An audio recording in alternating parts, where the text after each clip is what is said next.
So 10.3.3, increasing or decreasing property.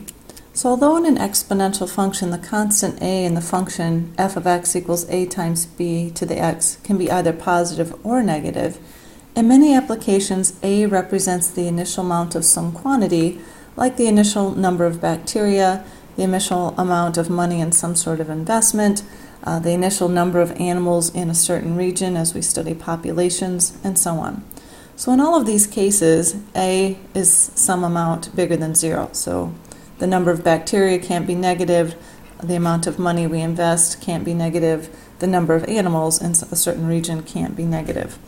So for the functions from example 1 and 2, we want to identify the values of a and b, and then compare the graphs of these two functions that we made earlier. So again, this is in the form f of x equals a times b to the x, where in this case a is 3, and our base on our exponential part of this term is 2. Our base multiplier was 2. So notice here that a is greater than 0, and then again, to be an exponential function, this b has to be, so this must be greater than 0 and not 1, which it is. Okay, so 2 is a positive number, it's greater than 0, and 2 is not 1. So if you look at this particular graph that we started with, we had a graph that looked like this, where it went through the y-axis. Again, on the y-axis, all inputs are 0. So if I input a 0 for x, 2 to the 0 is 1, times 3 gave us this point 0, 3. And then we had another point, this isn't really drawn to much perspective here, but when we input a 1, we had an output of 6. And so as we increase input by 1, our outputs were doubling because that's what our base multiplier was. Okay, so if we think about actually walking this path from left to right, okay, so if this was our road or our hill, okay, and graphs we always read left to right just like we do text. In this case we would always be going up or increasing. So this is called, this grows exponentially. Or sometimes we'll see it in noun form as exponential growth.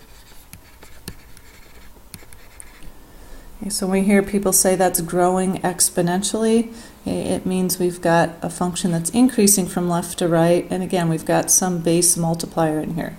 It doesn't necessarily mean it's doubling. It could be some other base number here bigger than 1. And on this side, we had a graph that kind of looked like this. And in this case, when we plugged in an x equal to 0, we got an output of 4. So 1/2 to the 0 is 1, and 4 times 1 gave us 4.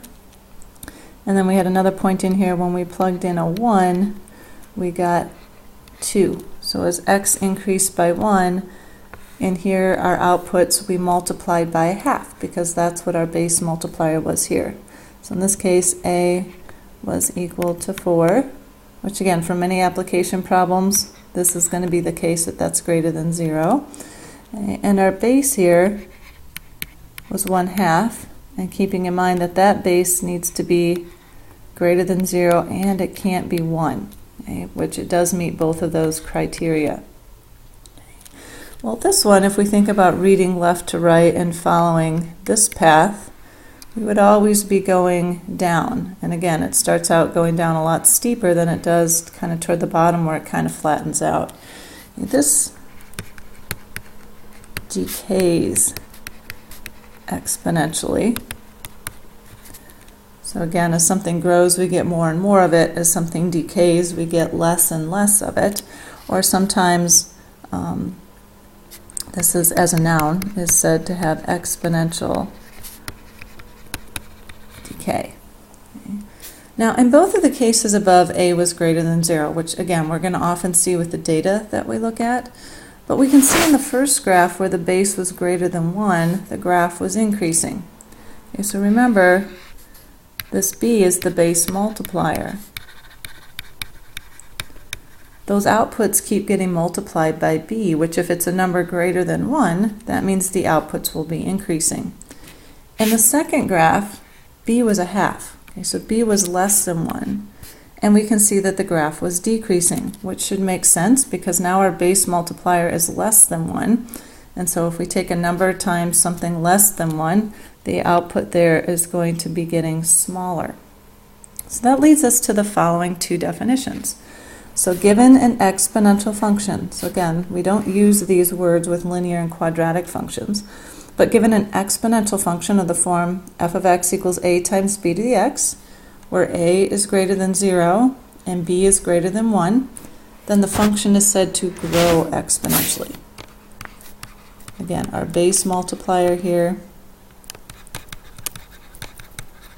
is bigger than 1. So we're going to keep multiplying those outputs by a number bigger than 1, so they're going to keep getting bigger. But given the same type of exponential function where, again, a, our starting value would be greater than 0, but now our base multiplier is less than 1. Okay, so again, in the output column, we're going to keep multiplying by a number that's smaller than 1, so the outputs are going to keep getting smaller. And so the function is said to decay exponentially. Decay becoming less and less, grow becoming more and more. All right, so now let's go back to another concept that we started looking at with the graphs.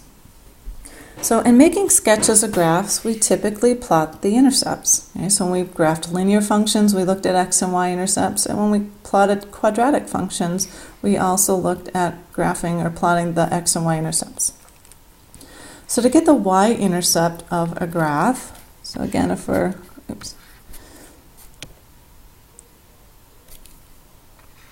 So to get the y-intercepts of a graph, if we're using a traditional x and y-axis system, so to get a point on the y-axis, the input, the x value would have to be 0, and then this is some particular value of y.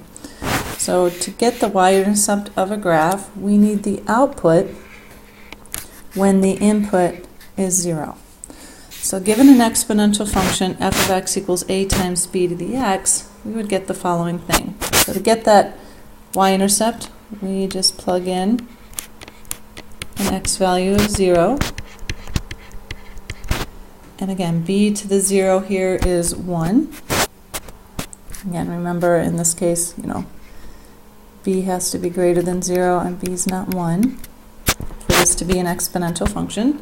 So f of 0 equals a times 1, and a times 1 is just a.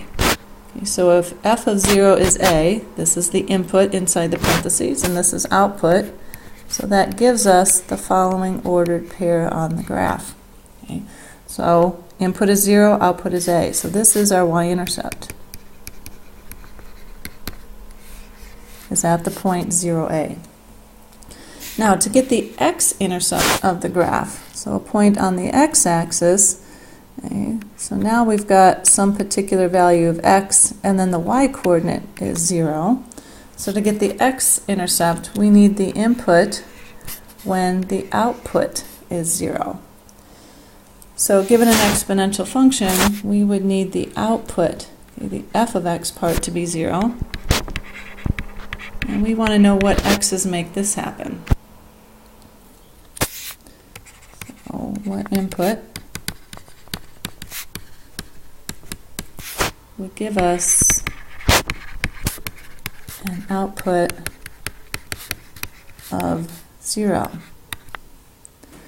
Well, if we go back and look at our answers to part C and D in example 1, and actually we have those sketches up above here as well, we said in this case, as we went in this direction, we kept taking, what did we do here, 2? So in this direction, we kept taking half as half of what we had before, half of that, half of that. So it kept getting less and less, but it was never going to hit 0. And as we read off to the right side of the graph, things kept doubling. And so again, this part of the graph, it's not like it's never going to turn around and come back here and cross the x-axis. It can't do that for an exponential function. And the same thing here. in this direction, it's going to keep increasing, and so it's never going to come back and cross the axis.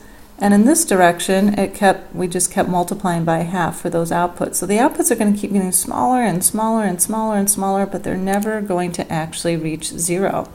So these exponential graphs don't have any x-intercepts when they're in this form.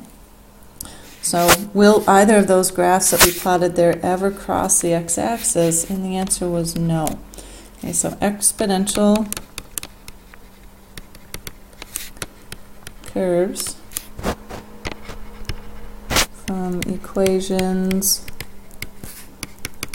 like f of x equals a times b to the x do not have any x-intercepts. So this particular word goes a little bit beyond the scope of this particular course, but that x-axis is called a horizontal asymptote for the exponential curve. Okay, so we've got this horizontal line that the curve is getting closer and closer to. Again, it goes beyond this course too, but a graph can actually cross its horizontal asymptote, so we do have some weird graphs that kind of wiggle around their horizontal asymptote and just get closer and closer. And that's not the type of graph we have here. In this case, we have these graphs that are getting closer and closer just from one side and actually never cross through that x-axis. Let's look at the one where it was positive, or in this case, the exponential graphs where we had that base number was, to help if I could draw here. So we had one here where our base was greater than 1 versus where our base was less than 1. And in both cases, our initial starting quantity A was greater than 0.